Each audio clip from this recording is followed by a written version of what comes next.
कह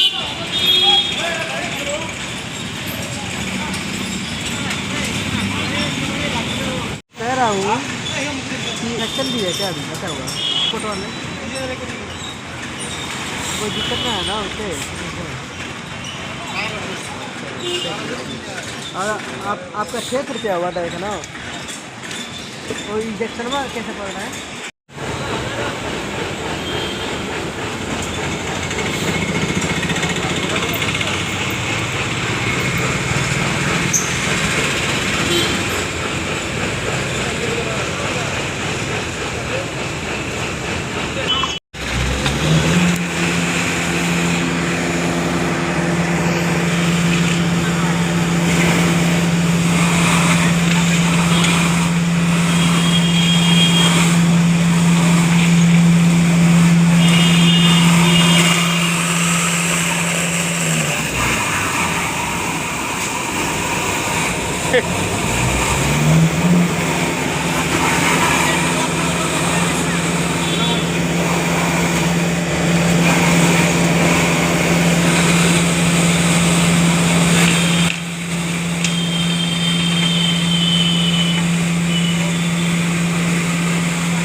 কি করিয়েছে